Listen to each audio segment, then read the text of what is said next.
Hello అండి. అందరికీ hi. అందరూ ఎలా ఉన్నారు? మీరెలా ఉన్నారో నాకైతే కామెంట్ సెక్షన్‌లో కామెంట్ చేయండి. ప్లీజ్ ఎవరైనా ఛానల్‌ని ఫస్ట్ టైమ్ చూస్తే ప్లీజ్ సబ్స్క్రైబ్ చేసేసుకొని వీడియోనైతే లాస్ట్ వరకు చూసేయండి. వీడియో నచ్చితే తప్పకుండా లైక్ చేయండి. ఈరోజైతే మార్నింగ్ టు ఆహ్, ఆఫ్టర్‌నూన్ వరకైతే పనులనైతే షేర్ చేస్తున్నాను. ఇక్కడైతే కుకింగ్ స్టార్ట్ చేయడం కోసమైతే ఫస్ట్ అయితే బ్రేక్‌ఫాస్ట్ చేసేసుకొని మిగతా పనులనైతే స్టార్ట్ చేయాలి. ఈరోజైతే దోస చేసుకున్నాను. ఫస్ట్ అయితే వాళ్ళకిచ్చేసి ఇంకా పనులన్నీ కంప్లీట్ అయిన తర్వాతనైతే నేనిక్కడ దోస అయితే చేసేసుకుంటున్నాను. దోస తిన్న తర్వాతనైతే బట్టలైతే వాషింగ్ మిషన్‌లోకి వేస్తున్నాను. బయట ఎండ అయితే చాలా ఉంది. అసలు చూడండి ఎంత ఎండగా ఉందో. బాల్కనీ నుండే మాకు చాలా ఎండొస్తుంది. పక్కన బిల్డింగ్ ఉన్నా సరే ఇంకా ఎండొస్తుంది. ఇంకా బయటకెళ్ళే వాళ్ళకైతే చెప్పలేము ఎంత ఎండ కొడుతుందో అసలు. చాలా అంటే చాలా ఎండ కొడుతుంది.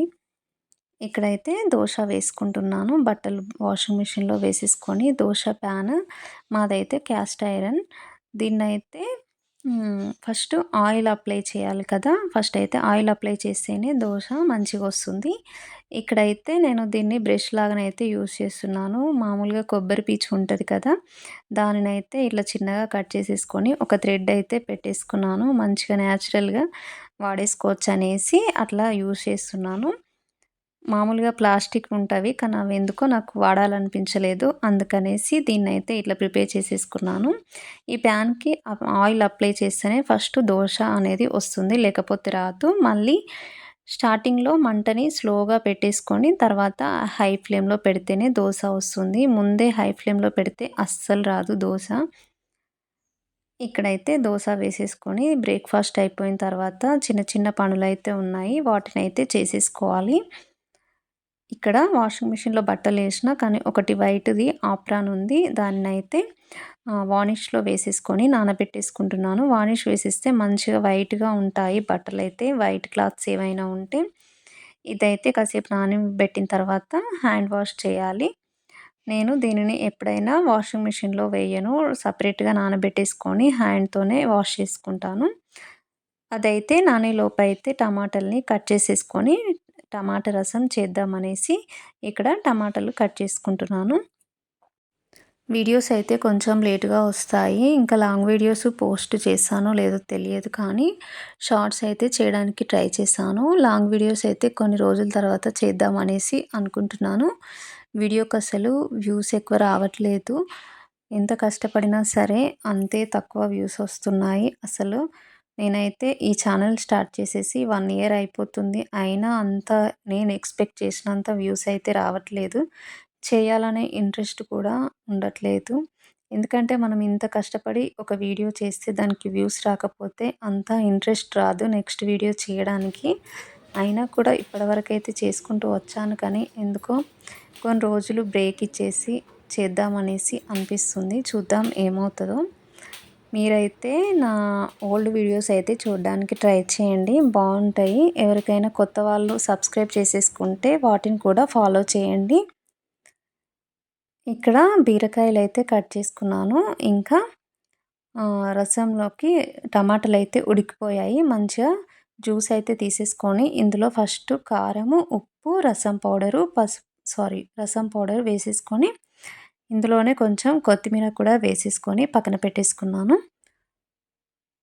ఇంకా పోపైతే పెట్టేసుకోవాలి. పోపు పెట్టేసుకున్న తర్వాత ఆ పోపైతే ఇందులో వేసేసుకొని మరగబెట్టేసుకుంటాను. చాలా ఫాస్ట్‌గా అయిపోతుంది రసము. రసము ఇంకా బీరకాయ, బొబ్బర్ల కర్రీ 2 కర్రీస్ చేయాలి. ఇప్పుడైతే ఒక సైడ్ అయితే బీరకాయలైతే కట్ చేసుకొని పెట్టేసుకున్నాను. ఇంకొక సైడ్ అయితే రసం అయితే చేసేసాను. రసం చేసే లోపైతే ఇంకా కర్రీ అయితే ప్రిపేర్ అయిపోతుంది. సమ్మర్‌లో కొంచెం ఇలాంటి కర్రీస్‌తోనే ఇష్టంగా తినాలనిపిస్తది. ఫ్రైలు అట్లాంటివి కాకుండా ఇలా రసము, ఇంకా పప్పుచారు, సాంబారు వాటితోనే కొంచెం ఎక్కువగా ఇష్టంగా తింటాము. బయట కూడా చాలా ఎండలున్నాయి కదా! అంత ఫ్రై కర్రీలు తినాలనిపించదు. అవి కొంచెం ఆయిల్ ఎక్కువ వేసి ప్రిపేర్ చేస్తాం కాబట్టి అంత ఎక్కువగా ఇష్టంగా తినాలనిపించదు. ఫుడ్ కూడా సరిగ్గా డైజెషన్ అవ్వదు. ఇంకా దాహం వేస్తుంది కాబట్టి ఇట్లాంటి రసం లాంటివి, చారు, పప్పుచారు అయితే చాలా బావుంటుంది. సమ్మర్‌లో అట్లా ప్రిపేర్ చేసేసుకోవడము బెటర్ అనేసి ఇక్కడ రసం అయితే మరిగిపోయింది. ఇంకా రసం రెడీ అయిపోయింది. బీరకాయ బబ్బర్ల కర్రీ కూడా రెడీ అయిపోయింది. వీటినైతే ఒక గిన్నెలో వేసేసుకొని ఇంకా లంచ్ చేసేసుకోవడమే. లంచ్ చేసిన తర్వాతనైతే కొంచెం ఇంట్లో చిన్న పనులున్నాయి కిచెన్‌లో, వాటినైతే చేసేసుకోవాలి. మంచిగా వేడి వేడి అన్నంలో రసం వేసేసుకొని తింటే చాలా మంచిగా తినాలనిపిస్తదసలు. ఇంకా పిల్లలకైతే చాలా ఇష్టంగా తింటారు. చెప్పాల్సిన అవసరం లేదు. ఇక్కడైతే కొంచెం కిచెన్‌లో డస్టీగా ఉండే అందుకే కొంచెం నీట్‌గా తుడుచుకొని పెట్టేసుకుంటున్నాను. నేనైతే ఈ షీట్ వేయడం చాలా మంచిగా పనికొస్తుంది. ఎందుకంటే పేపర్‌లు వేస్తే మొత్తం కొన్ని రోజులకే పాడైపోయి సెల్ఫ్‌కంతా స్టిక్ అయిపోయేది. మళ్ళా వాటిని తీసి కొత్తవేసి అదొక పెద్ద ప్రాసెస్ ఉండేది. కానీ ఈ షీట్ వేయడం వల్ల జస్ట్ తుడుచుకొని పెట్టేసుకుంటే సరిపోతుంది. మంచిగా నీట్‌గా అయిపోతుంది. మళ్ళా కొత్తదానిలాగా నీట్‌గా ఉంటుంది. అదే మనం పేపర్‌లు వేసేసుకుంటే ఏమన్నా పడితే దానికే స్టిక్ అయిపోతుంది. మళ్ళా తీయాలి, మళ్ళీ వేసుకోవాలి. కొంచెం ఎక్కువ ప్రాసెస్ ఉంటది. అట్లా ఇది వేసినప్పటి నుండయితే నాకైతే కొంచెం కిచెన్ క్లీన్ చేయడము చాలా ఫాస్ట్‌గా అయిపోతుంది. ఇంకా స్టవ్ కూడా క్లీన్ చేయక చాలా రోజులే అయితుంది. స్టవ్ మీద మొత్తం ఆయిల్ మరకలు పడ్డాయి. నేనైతే పోపు వేసే ఐటెమ్‌లు ఉన్న రోజైతే స్టవ్ మీద మొత్తం ఆయిల్‌లాగా, జిడ్డులాగా అయిపోతుంది. అందుకనేసి మంచిగా క్లీన్‌గా వాష్ చేసేసుకొని పెట్టేసుకుందాం అనేసి కిచెన్ అయితే క్లీన్ చేసేసుకున్నాను. కొంచెం డస్ట్‌గా ఉంటే ఇంకా స్టవ్ కూడా వాష్ చేయాలి. ఇక్కడ పోపుల డబ్బాలో అన్నీ పడ్డాయి. అందుకనేసి కొంచెం తుడిచేసుకొని వీటినైతే అందులో కొన్ని ఫిల్ చేసేసుకొని పెట్టేసుకోవాలి. దీనినైతే ఈరోజు ఏం క్లీన్ చేయను కానీ జస్ట్ తుడుచుకొనేసి ఇంకా అయిపోయినవైతే ఫిల్ చేసేసుకొని పెట్టేసుకుంటాను. పోపుల డబ్బాలో ఎప్పుడూ ఫిల్ చేసేసుకొని పెట్టేసుకోవాలంట. అదైతే చెప్తూ ఉంటారు పెద్దవాళ్ళైతే. ఇంట్లో లక్ష్మి ఉండాలంటే కిచెన్‌లో ఎప్పుడూ నిండుగా ఉండాలంట సరుకులు. మనకి లక్ష్మీదేవి ఎప్పుడు కిచెన్‌లోనే ఉంటారు కాబట్టి మనము పోపుల డబ్బాని ఖాళీగా పెట్టకుండా ఎప్పుడు ఫిల్ చేసేసుకొని పెట్టేసుకోవాలంట. నేనైతే ఎప్పుడు ఖాళీగా ఉంచను దీన్నైతే. ఇంకా మా ఇంట్లో సరుకులు కూడా ఎప్పుడు కొంచెమైనా ఉంటాయి కానీ మొత్తం కంప్లీట్‌గా అసలు ఎన్నడూ అయిపోవు. నేనైతే అట్లనే చేసేసుకుంటాను. ఇక్కడైతే కొంచెం మినపప్పు కవర్‌లో ఉంటే వాటినైతే అందులో వేసేసుకుంటున్నాను. ఇంకా షుగర్ కూడా ఖాళీ అయిపోయింది. ఒక బాక్స్‌లో నుండి ఇంకొక బాక్స్‌లోకి ఫిల్ చేసేసుకుంటున్నాను. దీనినైతే డైలీ యూజ్ చేయడానికి ఇదైతే ఫిల్ చేసేసుకొని పెట్టేసుకుంటున్నాను.